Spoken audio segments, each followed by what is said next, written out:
Good morning, কেমন আছো সবাই? আজকে আমি আবারও চলে এসেছি তোমাদের সাথে নতুন একটা ভিডিও নিয়ে। আজকে করব আমি একটু চিকেন, তো চলো সেটাই তোমাদের সাথে শেয়ার করব। এর আগে তো আমি তোমাদের সাথে কখনো রান্নার বা কিছুর ভিডিও শেয়ার করিনি, ওই মেকআপ আর ব্লগ বা কাজের ভিডিও শেয়ার করেছি। তো চলো আজকে থেকে একটু রান্নার ভিডিও মনে করছি অল্প অল্প করে শেয়ার করব।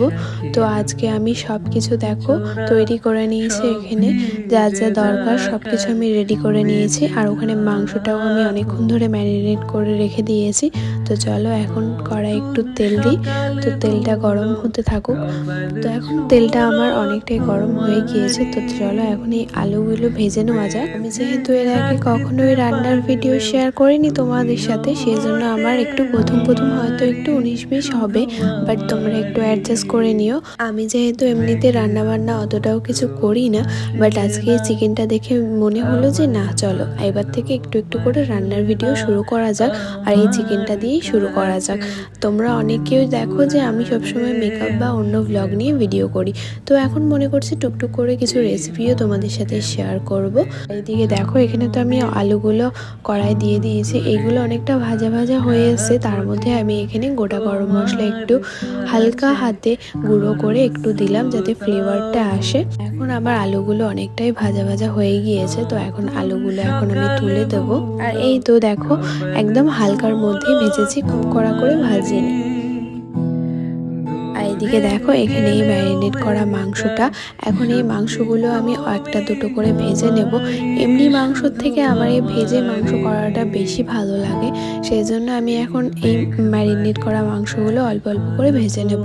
এর মধ্যে আমি অনেক কিছু অ্যাড করেছি, যেমন সর্ষের তেল, মিট মশলা, গরম মশলা, জিরের গুঁড়ো, আদা রসুন বাটা, ধনিয়ার গুঁড়ো, এই সব কিছু দিয়ে বেশ আমি অনেকক্ষণই ম্যারিনেট করে রেখে দিয়েছিলাম, যেহেতু টেস্টটা একটু আসে সেই জন্য। আমি আর টক দই এখানে ইউজ করিনি, কারণ আমার কাছে ছিল না।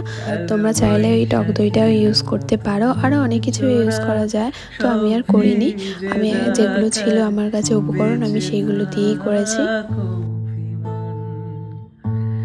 নতুন সকালগুলো কপাল ছুলো তোমারি বেঁধে আর এদিকে দেখো আমি এখানে সবগুলো মাংসই বেশ ভালো করে ভেজে নিয়েছি।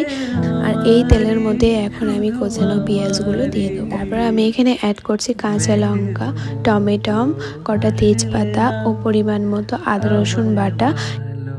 ভালোবাসলে না আমার কাছে সবজিগুলো এখন অনেকটাই ভাজা ভাজা হয়ে এসছে, তো এখন আমি এখানে কিছু মশলা অ্যাড করে দেবো। আমি এখানে অল্প পরিমাণের মশলাটা ইউজ করব, কারণ আমার ম্যারিনেটে অলরেডি মাংস মশলা দেওয়া রয়েছে, সেই জন্য এখানে মশলার পরিমাণটা আমি অল্প অল্প দেবো।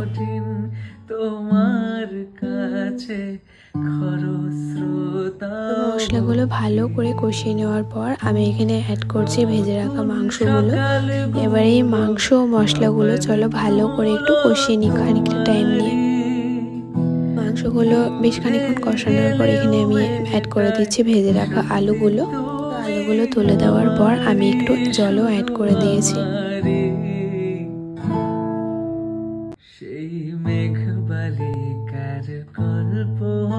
তো চলো এখন মাংসটা একটু ভালো করে ফুটতে লাগুক, আর তোমরা ফোনের ওপার থেকে দেখে বলো মাংসের কালারটা কেমন এসেছে। মাংসটা অনেকক্ষণ ফোটানোর পর এখন নামিয়ে দেবো, বাট তার আগে এই ধনে পাতাগুলো ওপর ওপর দিয়ে ছড়িয়ে দেবো।